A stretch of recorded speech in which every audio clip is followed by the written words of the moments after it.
Em algum momento de 1800, uma menina estava visitando sua família em Tistle Island, na Carolina do Sul. Enquanto estava lá, a menina ficou doente, tinha pego malária ou alguma outra doença fatal da época.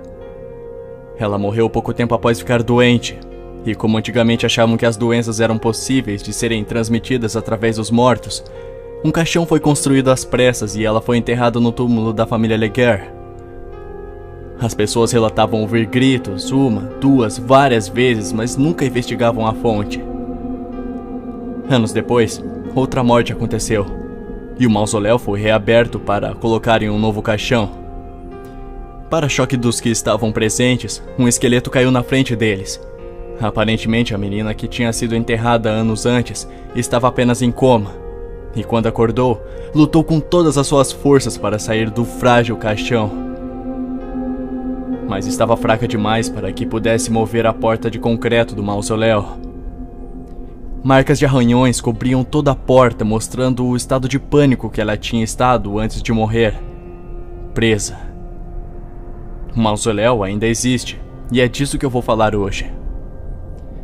Alguns anos atrás eu estava passando algum tempo com os meus amigos, explorando lugares velhos e supostamente assombrados. Estávamos na primeira igreja presbiteriana em Tistle, onde essa menina que se chamava Julia Leguer foi enterrada. Bom, meus amigos pensaram que seria uma ideia um tanto quanto engraçada fechar a porta de pedra atrás de mim e me deixar preso lá até ficar de manhã. Os filhos da puta me deixaram lá. Eu tentei e tentei, usando todas as minhas forças, mas eu não consegui nem fazer a pedra se mexer. Precisaria de no mínimo umas 4 pessoas para colocá-la no lugar. No escuro, eu tive que me conformar em passar a noite inteira lá dentro. Eu não sou o tipo de pessoa que se assusta fácil ou fica com medo.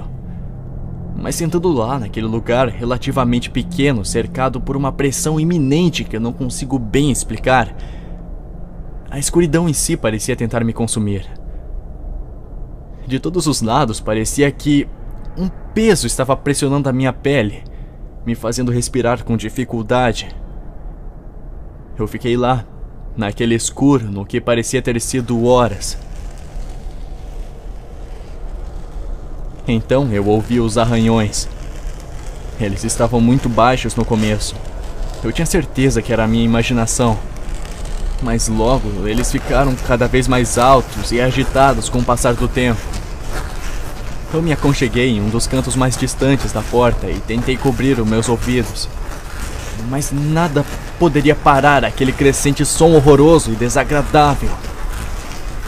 Tudo isso pode ter durado alguns minutos, mas cada segundo foi uma eternidade insuportável para mim.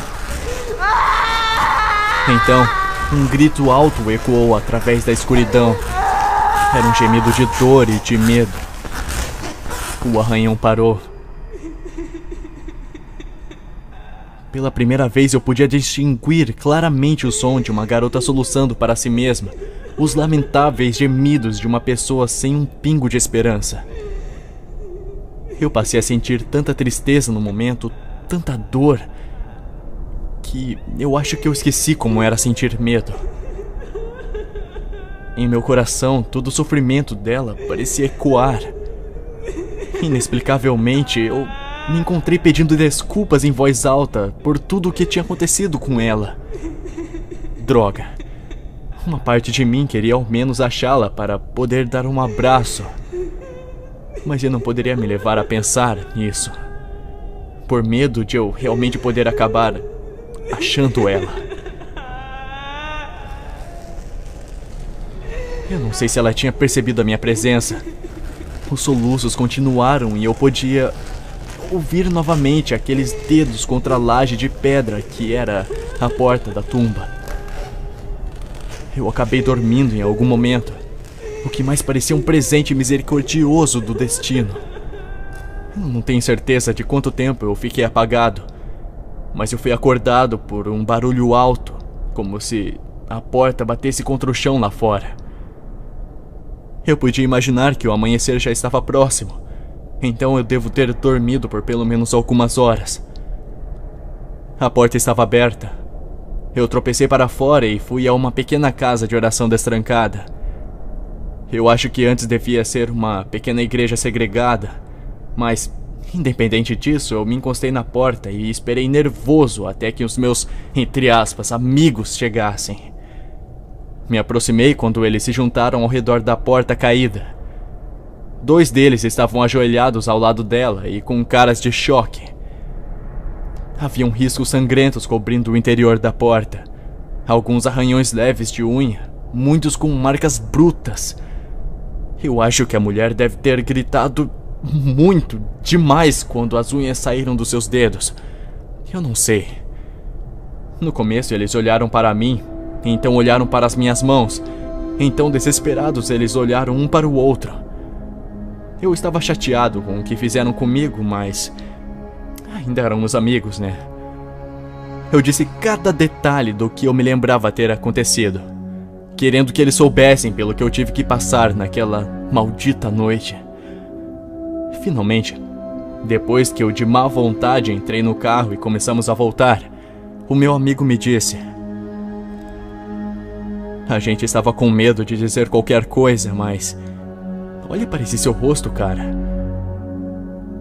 Mais tarde, eu descobri que muitas vezes as pessoas tinham tentado trancar permanentemente a entrada para o mausoléu, colocando vários tipos de bloqueios e cadeados que exigissem um equipamento pesado para removê-los. Então, meu grupo teve uma sorte danada para ter encontrado a porta deitada no chão. Isso foi na década de 1980, a última tentativa de muitos através das décadas. Parecia que alguma força estava assegurando que era impossível repetir os erros do passado. Isso é algo que eu sou compreensivelmente muito grato.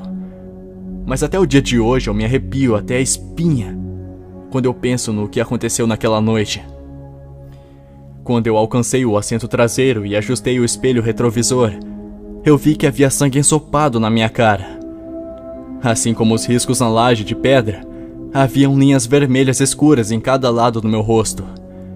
Como se alguém tivesse me botado suavemente no colo e acariciado o meu rosto, com dedos rasgados enquanto eu dormia naquela noite, sentindo o calor de outro pela primeira vez em mais de 100 anos.